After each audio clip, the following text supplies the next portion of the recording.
नमस्कार, जनप्रवाद सुपरफास्ट में आपका स्वागत है। मैं हूं हेमेंद्र सिंह। एक नजर डालते हैं आज की सुर्खियों पर।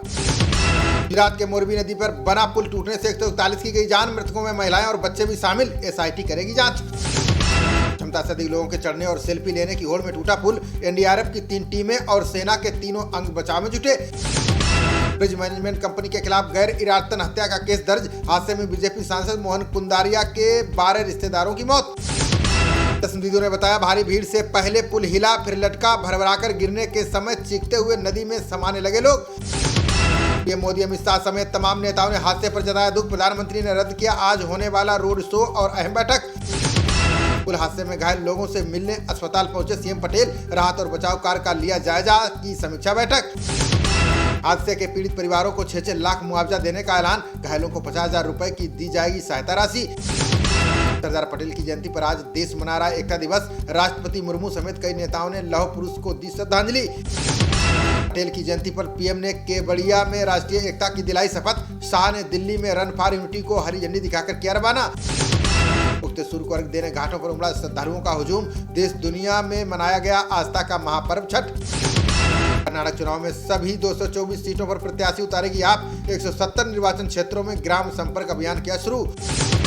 सीबी की विशेष अदालत ने 3 आरोपियों को भेजा जेल। टीआरएस के विधायकों के खरीदने की कोशिश में जुटा है मामला। तेलंगाना के सीएम के चंद्रशेखर राव ने भाजपा पर लगाया आरोप। कहा, हमारे विधायकों को खरीदने की कर रही है कोशिश। भाजपा ने 2035 तक अपना अंतरिक्ष स्टेशन बनाने का रखा लक्ष्य। इसरो ने निजी क्षेत्र को साथ काम करने का दिया प्रस्ताव। आयुष्मान भारत योजना पंजीकरण में यूपी और एमपी सबसे आगे। सिर्फ 5 राज्यों के हैं लाभ पाने वाले 57% मरीज।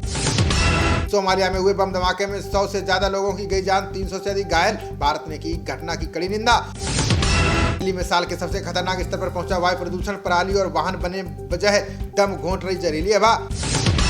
मौसम विभाग ने पहाड़ी इलाकों में बर्फबारी की जताई संभावना। यूपी, राजस्थान समेत कई राज्यों में चलेंगी सर्द हवाएं। ताइवान की सीमा में लगातार घुसपैठ की कोशिश कर रहा ड्रैगन। 8 चीनी सैन्य विमानों और 3 नौसैनिक जहाजों को किया ट्रैक। भाजपा के राष्ट्रीय प्रवक्ता आरपी सिंह ने अमित शाह को लिखा पत्र। 1984 दंगों और ऑपरेशन ब्लू स्टार के दस्तावेज सार्वजनिक करने की मांग। हिमाचल में टिकट न मिलने पर छलका पूर्व सांसद का दर्द। नड्डा के सामने मंच पर फूट फूट कर रो पड़े महेश्वर सिंह। अंतर्राष्ट्रीय सीमा पर ड्रोन से गिराए गए हथियारों की खेप बरामद। जम्मू कश्मीर पुलिस ने 2 आरोपियों को हथियार समेत किया गिरफ्तार। बोर्ड बैठक में दिल्ली की योगशाला को जारी रखने के प्रस्ताव को मंजूरी। सीएम केजरीवाल और मनीष सिसोदिया ने एलजी से की थी अपील। 17 साल बाद सीएम योगी के हाथों ग्रेटर नोएडा आएंगी भागीरथी। 843 करोड़ की परियोजना का 1 नवंबर को लोकार्पण करेंगे मुख्यमंत्री। सीएम योगी बघेल ने निगम मंडलों में 150 कार्यकर्ताओं को सौंपे पद। उर्दू अकादमी, मदरसा और संस्कृत विद्या मंडल में की अध्यक्ष की नियुक्ति। गिराया गया ब्रिटिश काल में बना 133 साल पुराना पश्चिमी यमुनानगर पुल। ब्रिज के खराब हो जाने के बाद सिंचाई विभाग ने उठाया कदम। जम्मू कश्मीर पुनर्गठन के बाद अब तक 56,000 करोड़ का आया निवेश। मोदी सरकार की 28,500 करोड़ की औद्योगिक नीति का दिखा असर। आज बंद हो जाएगी विश्व धरोहर उत्तराखंड की फूलों की घाटी। इस साल रिकॉर्ड 20,000 से ज्यादा पर्यटकों ने किया दीदार। यूपी में 3 बार जलाई पराली तो छिन जाएगा सरकारी अनुदान। जिला प्रशासन किसानों पर लगा सकता है 15,000 का जुर्माना। यूपी में डेंगू और चिकनगुनिया के साथ बेकाबू हुआ स्वाइन फ्लू। गाजियाबाद पहले, गौतम बुद्ध नगर दूसरे और लखनऊ तीसरे स्थान पर। पवन सिंह पर पत्नी ने आत्महत्या के लिए उकसाने का लगाया आरोप। अभिनेता पर भरण पोषण मुकदमे के बाद पुलिस ने दर्ज किया दूसरा केस। सैनिकों को आधुनिक निशस्त्र युद्ध का प्रशिक्षण दे रहा है आईटीबीपी। गलवान झड़प के बाद प्रतिकूल परिस्थितियों के लिए किया जा रहा है तैयार। समान नागरिक संहिता को लेकर मायावती ने पहली बार दिया बयान। बोली, रोजगार और विकास के बजाय विभाजनकारी मुद्दे उठा रही है भाजपा।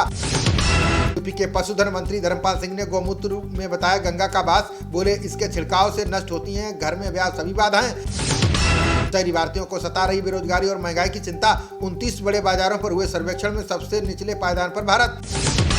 पाकिस्तान में आर्थिक संकट के बाद बढ़ रही है सियासी अराजकता। रिपोर्ट के अनुसार कभी भी देश में लग सकता है मार्शल लॉ। नीतीश के बाद अब जीतन राम मांझी ने भी बनाई चुनाव प्रचार से दूरी। महागठबंधन में फिर बिखराव की खबरों को मिलने लगा बल। बिहार में भाजपा उम्मीदवारों के लिए प्रचार करेंगे चिराग पासवान। बिहार विधानसभा की 2 सीटों के उपचुनाव में रोचक हुआ मुकाबला। भारत समेत दुनिया के कई देशों में 8 नवंबर को दिखेगा पूर्ण चंद्र ग्रहण। दोपहर 2:39 से 3:46 तक रहेगी अवधि। राहुल गांधी ने गुजरात में पुरानी पेंशन योजना लागू करने का किया वादा। राजस्थान की तरह दूसरे प्रदेश के कर्मचारियों को मिलेगा उनका हक। बुलंदशहर के पासू नगर पंचायत के सफाई कर्मचारियों ने किया प्रदर्शन। ईओ और चेयरमैन पर भ्रष्टाचार का आरोप लगाते हुए की नारेबाजी। वायु प्रदूषण बढ़ने से आंखों में जलन और सांस लेने में हो रही है दिक्कत। बुलंदशहर में धुंध छाने से लोगों को बाहर निकलने में भी हो रही है समस्या। बुलंदशहर में लूट का विरोध करने पर ईंट भट्टे के चौकीदार की हत्या। भट्टे का ट्रैक्टर लूट ले गए आरोपी। घटना की जांच में जुटी पुलिस। छठ पर भागलपुर के मशहूर मंजूसा पेंटिंग से सजे सूप की रही धूम। रंग बिरंगे सूप को लेकर श्रद्धालुओं ने भगवान सूर्य को दिया अर्घ। नोएडा ग्रेटर नोएडा में हर्षोल्लास के साथ मनाया गया छठ का महापर्व। उगते हुए सूर्य को अर्घ देने के बाद व्रत का हुआ समापन। T20 विश्व कप में 13 साल बाद दक्षिण अफ्रीका से हारा भारत। पाकिस्तान के लिए सेमीफाइनल की राह हुई मुश्किल। पहले बल्लेबाजी करते हुए भारत ने 20 ओवर में 133 रन बनाए। जवाब में दक्षिण अफ्रीका ने 20वें ओवर में हासिल किया लक्ष्य। T20 विश्व कप में सबसे ज्यादा मैच खेलने वाले खिलाड़ी बने रोहित, तो वहीं 1000 रन बनाने वाले पहले भारतीय बने विराट कोहली। भारत के सात्विक और चिराग की जोड़ी ने रचा इतिहास। ताइवान के याओ आंग को हराकर जीता फ्रेंच ओपन। खेलो इंडिया की तर्ज पर अब आयोजित होगा खेलो झारखंड। 50 लाख छात्रों में से प्रतिभाशाली खिलाड़ियों का होगा चुनाव। खबरों का सिलसिला जारी रहेगा। देखते रहिए जनप्रवाद। नमस्कार।